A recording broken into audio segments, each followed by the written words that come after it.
Trip പോകണമെന്നുള്ള ആഗ്രഹമായി രാത്രി alarm വെച്ചിട്ട് കിടന്നു. 3 മണിക്ക് അലാറം വെച്ചിട്ട് കിടന്നു. മൂന്ന് മണിക്ക് അലാറം അടിച്ചു. എഴുന്നേറ്റ് നോക്കിയപ്പോൾ വെളിയിൽ നല്ല മഴ. പിന്നെയും ഒന്ന് പൊതിച്ചുറങ്ങാൻ ആഗ്രഹം തോന്നി. എന്നാൽ പിന്നെ ഒരമണിക്കൂർ കിടന്നുറങ്ങാം എന്ന് വിചാരിച്ച് കിടന്നുറങ്ങി. 4 മണി, അരമണിക്കൂർ കൂടുതൽ ഉറങ്ങി. അതിനുശേഷം എഴുന്നേറ്റു. അപ്പോഴും നേരിയ മഴ പിന്നെയും തുടരുന്നു. അതിനുശേഷം കുളിച്ചു, പല്ലൊക്കെ തേച്ച് റെഡിയായിട്ട് വന്നിട്ട് ഡ്രസ്സെല്ലാം ഇട്ട് വരുമ്പോൾ മഴ കുറയും എന്ന് വിചാരിച്ചു. അപ്പോൾ നേരിയ മഴ, പിന്നെയും നേരിയ മഴ. അതിനുശേഷം കുറച്ച് നേരം ഇരുന്നു, കാപ്പിയൊക്കെ ഇട്ട് കുടിച്ചു. ഒരു 4:30 ആയപ്പം മഴയ്ക്ക് ചെറിയൊരു ശമനം ഉണ്ടായി. അപ്പോൾ പതുക്കെ വണ്ടി സ്റ്റാർട്ടാക്കി അമ്മയ്ക്ക് ടാറ്റയെ കൊടുത്തിട്ട് എൻ്റെ കൂട്ടുകാരൻ്റെ അടുത്തോട്ട് വണ്ടി വിട്ടു. ഞാൻ അവിടെ ചെന്നപ്പോൾ അവനവിടെ കുടയും പിടിച്ച് ഇങ്ങനെ മഴയത്ത് ഇപ്പുണ്ടായിരുന്നു. അവിടെ അത്ര മഴയില്ലായിരുന്നു, എന്നാലും ചെറിയൊരു മഴയുണ്ടായിരുന്നു. ആ മഴയത്ത് അവൻ ഇങ്ങനെ വരുന്നുണ്ടായിരുന്നു. അവൻ എന്നെ ടോർച്ചടിച്ച് കാണിച്ചു. ഇരുട്ടുണ്ടായിരുന്നു.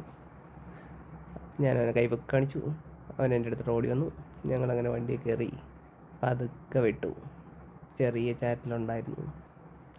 ഹെൽമെറ്റെല്ലാം മൂടി വെച്ചിട്ട് പതുക്കെ വിട്ടു. ആദ്യം ഒരു പമ്പിൽ കയറി. പെട്രോൾ വേണമല്ലോ മുന്നോട്ട് പോകാൻ, അതുകൊണ്ട് ഫുൾ ടാങ്ക് അടിച്ചു.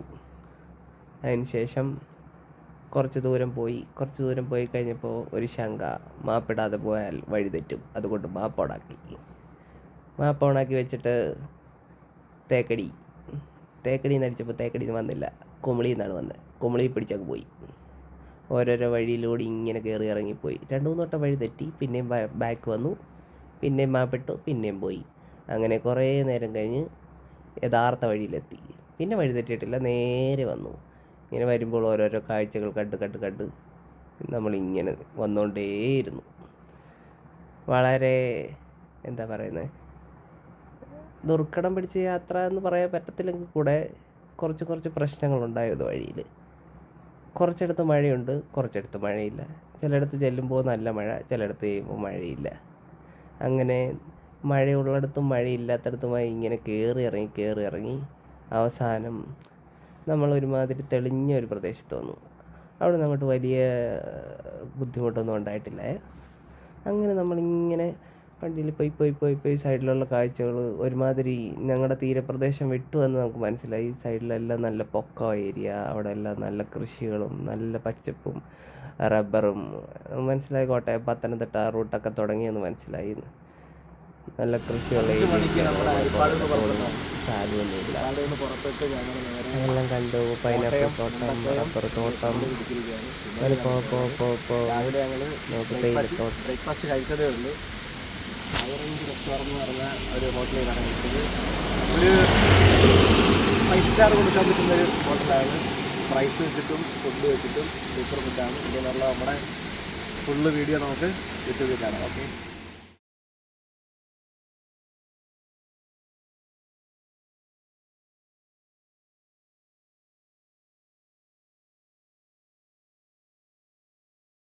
പക്ഷെ ഞങ്ങളിതൊക്കെ ആദ്യമായിട്ടല്ല, ഞങ്ങളിങ്ങനെ അപൂർവം ആയിട്ടാണ് ഞങ്ങളിങ്ങനെയുള്ള ഏരിയയിൽ ഇങ്ങനെ യാത്രയ്ക്കൊക്കെ വരുമ്പോഴാണ് ഇതൊക്കെ കാണുന്നത്. അപ്പോൾ ഇതിന് മുന്നേ നമ്മൾ മൂന്നാറൊക്കെ പോകുമ്പോൾ കണ്ടിട്ടുണ്ട്. പക്ഷേ ഇത്ര നമ്മൾ കുറേ എൻ്റർടൈൻമെൻറ്റ് ചെയ്തു. അവിടെ നല്ല പരിപാടിയൊക്കെ ആയിരുന്നു. അവിടെ ഫോട്ടോ എടുത്തു, വീഡിയോസ് അത് ഇതൊക്കെ ചെയ്തു. അതെല്ലാം കഴിഞ്ഞു ഞങ്ങൾ വന്ന്. എന്നിട്ട് ഞങ്ങൾ നേരെ കുമളിക്ക് വിട്ടു. കുമളി നല്ല ദൂരം ഒന്നും ഇല്ലായിരുന്നു. ഏകദേശം ഞങ്ങൾ എത്താറായപ്പോഴാണ് എസ്റ്റേറ്റിൽ എടുത്തുന്നത്. എസ്റ്റേറ്റ് കയറി കണ്ട് അതിന് ശേഷമാണ്, കുമളിക്ക് വലിയ ദൂരമില്ല. കുമളി അവിടുന്ന് ഒരു 30 കിലോമീറ്റർ എങ്ങാണ്ടേ ഉള്ളായിരുന്നു. കുമളി ചെന്ന ഉടനെ നമ്മൾ കുമളിയിൽ വന്ന ഉടനെ നമുക്ക് ഫസ്റ്റ് റെഡിയാണ് ഒന്ന് ഫ്രഷ് ആകാൻ വേണ്ടി ഒരു റൂം. അവിടെ ഒരുപാട് ഹോട്ടലുകളുണ്ടായിരുന്നു. ഞങ്ങൾ ഇതിൽ മുന്നേ നിന്നിട്ടുള്ള ഒരു പരിചയം വെച്ച് ഒരു ഹോട്ടൽ കുമളിയിൽ, അവിടെ പെരിയാർ ടൈഗർ റിസർവറിൻ്റെ അടുത്ത് തന്നെ ഉണ്ടായിരുന്നു. അവിടുന്ന് ഒരു റൂം കിട്ടി. പരിചയമുള്ള ഒരു വ്യക്തിയായിരുന്നു. അദ്ദേഹത്തിൻ്റെ അടുത്ത് സംസാരിച്ച് ഒരു റൂം ശരിയാക്കി. സിംഗിൾ ഡേ 1000 രൂപയാണ് പറഞ്ഞത്. നേരത്തെ 2 വർഷത്തിന് മുന്നേ വന്നിട്ടുള്ളതാണ്. അപ്പോൾ സെയിം റേറ്റ് തന്നെയാണ് നമുക്ക് തന്നത്. അത് വന്ന് നമ്മൾ ഫ്രഷായി റെസ്റ്റ് എടുക്കുമ്പോൾ പക്ഷേ നമുക്ക് ആ ബോട്ടിങ്ങും ടൈമിങ്ങും എല്ലാം തേയില എസ്റ്റേറ്റിൽ വന്നതാണ്. പിന്നെ ഇവിടെ നിന്ന് എസ്റ്റേറ്റിൽ കയറി തോന്നിയില്ല. ഫോട്ടോ എടുക്കുന്നതിനൊക്കെ പെർമിഷൻ മേടിക്കണം, കേട്ടപ്പോൾ അപ്പം പിന്നെ തന്നെ റെഡി പാസ് എടുക്കണമെന്ന് പറഞ്ഞു.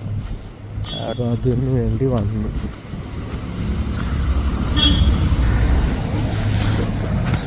പാസ് എടുക്കുന്നു.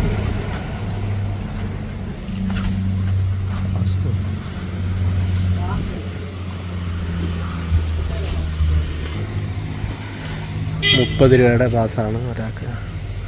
2 പാസ് എടുത്തിട്ടുണ്ട്. 60 രൂപ പാസ്. അത് കയറി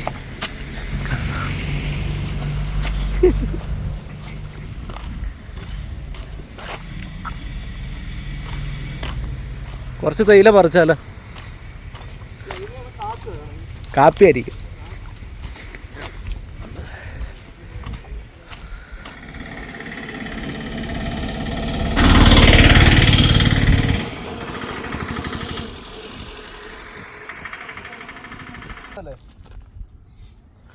ഇപ്പൊ നമ്മളുള്ളത് പീലിമേടാണ്. പീലിമേട് നമ്മളൊരു എസ്റ്റേറ്റിനകത്ത് കയറിയേക്കുവാണ്. ഇവിടെ 30 രൂപ പാസ് ഇട്ട് നമ്മൾ അകത്ത് കയറിയേക്കുവാണ്. നല്ല അടിപൊളി വ്യൂവും നല്ല അടിപൊളി കോട ഇറങ്ങിയിട്ടുണ്ട്. നമ്മളിന്ന് വന്നത് എല്ലാരും തണുപ്പ് പിടിച്ച് വീട്ടിലിരിക്കാതെ വാ ഇറങ്ങി പോയി ഒരു ട്രിപ്പിന്. ഏറ്റവും മെയിൻ ആ ചർച്ച, ആ തേയിലത്തോട്ടത്തിനകത്ത് ചർച്ച ചെയ്യുന്നത് അത് പൊള്ളിയൊരു അതൊക്കെ ബ്രിട്ടീഷുകാരുടെ കാലത്ത് ഉണ്ടാക്കിയത് അല്ലേ? നോക്കിയേ,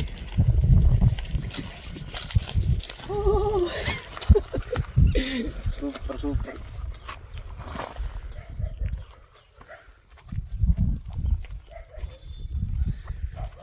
പറയാൻ പറ്റാത്ത സൗന്ദര്യം.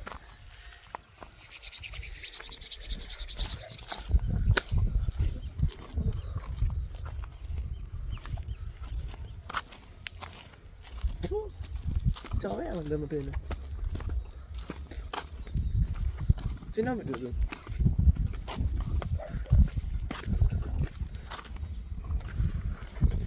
എന്നാ വ്യൂ ആടാ മോനെ ഇത്.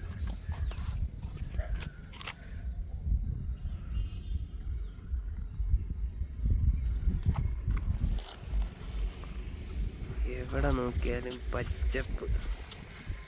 ഇനി നമ്മൾ പോകുന്നത് എങ്ങോട്ടാ? നമ്മൾ പോകുന്നത് എങ്ങോട്ടാ? തേക്കടി. കുമളി. കുമളി ചെല്ലണം അല്ലേ? കുമളി ചെല്ലണം. ഇനി കുമളി നമ്മൾ പ്രോപ്പർ വിസിറ്റിംഗ് പ്ലേസിലോട്ട് ഇനി എത്തണം. അതാണ് നമ്മുടെ അടുത്ത ടാർഗറ്റ്. എന്നാലും ഇനി കുമളി എത്തിയിട്ട് കാണാം. Okay, bye. അങ്ങനെ നമ്മൾ കറക്റ്റ് കുമളിയിൽ നമ്മുടെ വിസിറ്റിങ്ങിൻ്റെ സ്പോട്ട് എത്തി. കുറച്ച് ഇങ്ങോട്ട് ഉള്ളിലോട്ട് മാറി നമ്മളൊരു റൂമൊക്കെ എടുത്തിട്ടുണ്ട്. ഇനി ഇവിടുന്ന് പോയിട്ട് ഒരു പാസ് എടുക്കണം. പാസ് എടുത്തിട്ട് വേണം. 70 രൂപ എന്നല്ല പറഞ്ഞ ചേട്ടൻ? 70 രൂപ. ഞങ്ങളൊരു സിംഗിൾ റൂമാണ് എടുത്തത്. ഇതിന് 1000 റുപ്പീസാണ് പെർ ഡേക്ക് വരുന്നത്. അപ്പം ഇനി 70 രൂപ 2 സൈഡിലേക്കുള്ള ടിക്കറ്റ് എടുക്കണം. ടിക്കറ്റ് എടുത്ത് ഞങ്ങളിപ്പോൾ ജസ്റ്റ് ഫ്രഷ് ആയിട്ട് ഇനി നേരെ ഇറങ്ങുകയാണ്. അങ്ങോട്ട് പോകാം. സെറ്റ്. റൂമൊക്കെ നല്ല പൊള്ളി കേട്ടോ, വൈബ് ഏരിയയാണ്. വെളിയിലൊക്കെ ഇതാണ് കാഴ്ചകൾ.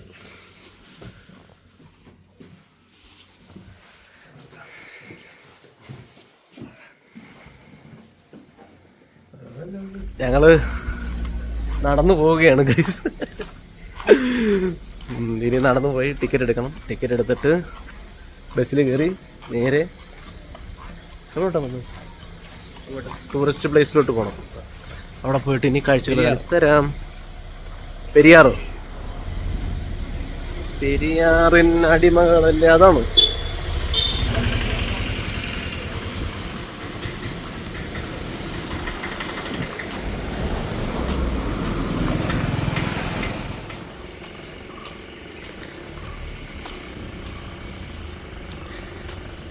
ഈ പാർക്കിങ്ങിൻ്റെ അവിടെ അങ്ങ് ലാസ്റ്റിലാണ് ടിക്കറ്റ് എടുക്കുന്നത്.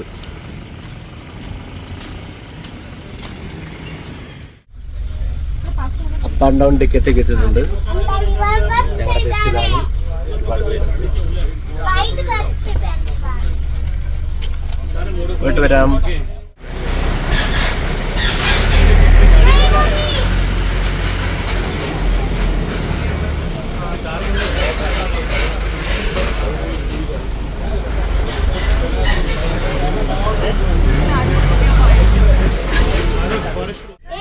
असली है, असली है। हाँ तो बेटा अपन वाइल्ड फॉरेस्ट में आएंगे ना, यहाँ पे डियर ही देखने आए। असली है ना? നമ്മള് സ്പോട്ടിൽ റീച്ച് ആയിട്ടുണ്ട്.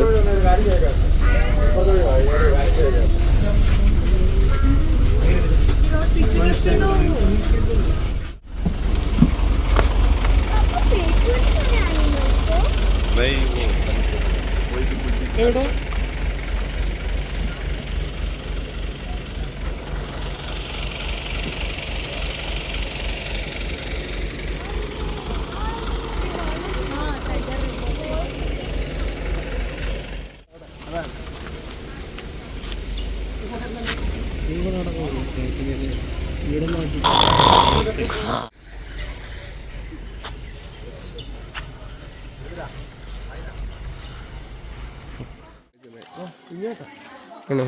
ഒരു മിനിറ്റ്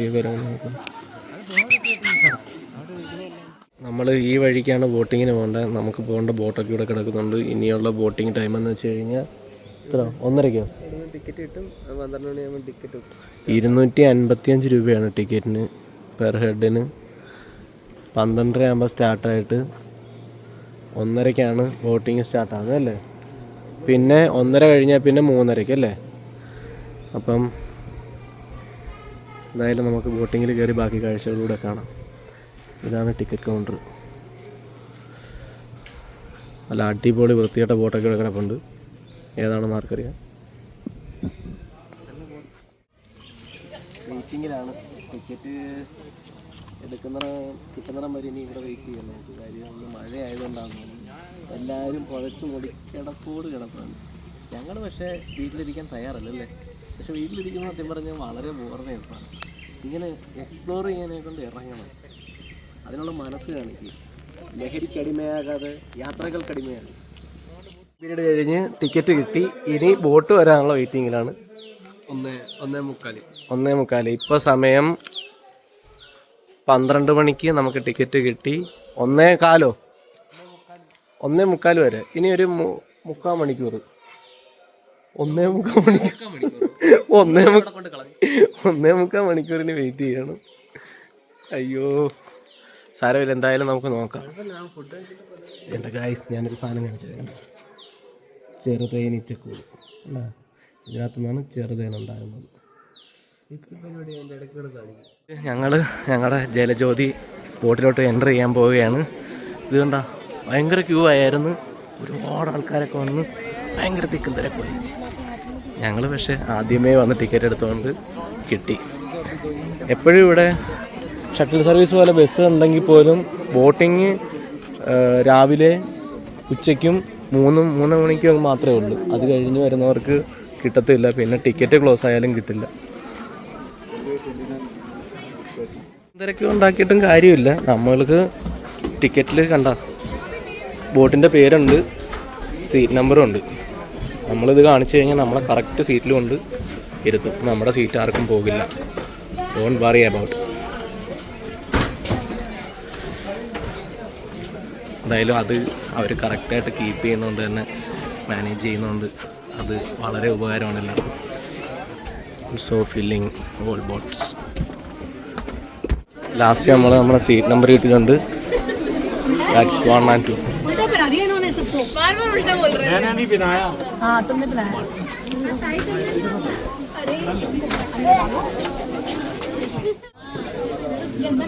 സേഫ്റ്റി ജാക്കറ്റൊക്കെ ഉണ്ട്. സെറ്റായിട്ടിടണം. സെറ്റിട്ട് ടൈറ്റ് ചെയ്ത് വെച്ച് വലിച്ച് കെട്ടിക്കും. പലർക്കും അറിയത്തില്ല. നമ്മുടെ കൂട്ടുകാരുണ്ട്, അവനും അറിയത്തില്ല. ഇതിലെ ഇത്രേ ഉള്ളോ? സേഫാണോ നീ? ഇതിൽ നീ സേഫാണോടാ? നീ പോയി കിടക്കോ ഇതില്? ഓക്കെ. ഇൻസ്ട്രക്ഷൻസ് കൊടുത്തിട്ടുണ്ട്. Do not make noise, don't litter, don't stand.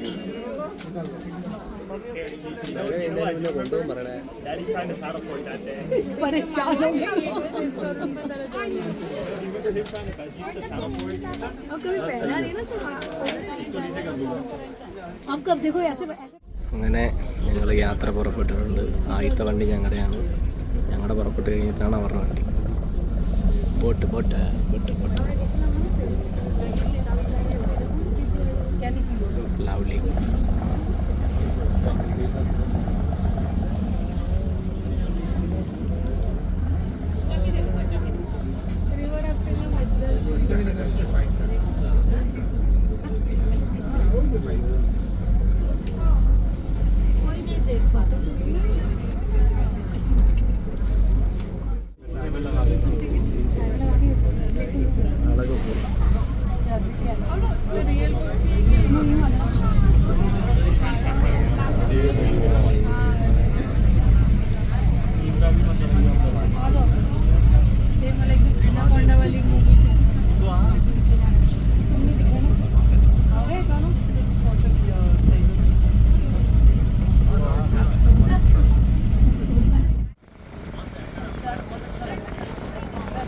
ജലജ്യോതി അതേതാണ് സാധനം.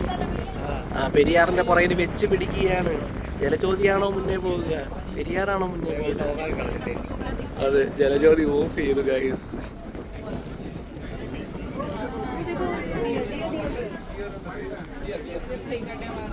ഡിയർ എന്ന് പറഞ്ഞു മാൻ എങ്ങനെയാണ് പറയുന്നത്?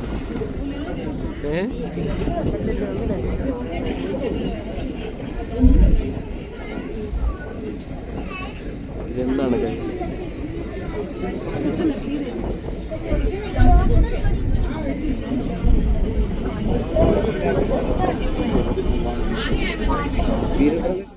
ഗൈസ്, വളരെ വലിയ ചീറ്റിംഗ് ആണ് ഇവരിവിടെ നടത്തുന്നത്. ഞങ്ങളെ കരക്കൊണ്ട് അടുപ്പിച്ച് വിടാൻ പോവുകയാണ്. ഞങ്ങൾക്ക് ഒട്ടും എക്സ്പ്ലോർ ചെയ്യാൻ പറ്റിയില്ല. ഇവിടെ അപകടത്തിൽപ്പെട്ട ബോട്ടൊക്കെയാന്ന് തോന്നുന്നു. ഇവിടെ വലിച്ച് കരക്ക് കയറ്റിയിട്ടുണ്ട്.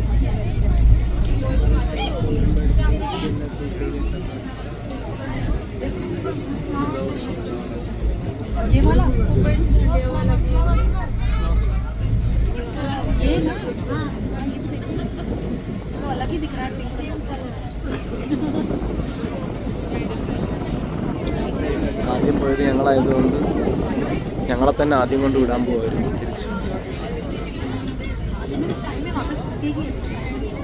അങ്ങനെ ആ പ്രോഗ്രാം അവസാനിച്ച് ഞങ്ങൾ തിരിച്ച് ഇറങ്ങുകയാണ്.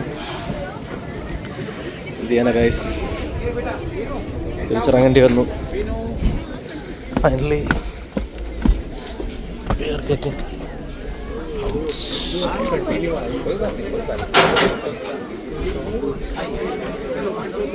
ആകപ്പാടെ കണ്ടത് ഇവര് തന്നെ വളർത്തുന്ന മ്ലാനിനെ മാത്രമാണ്.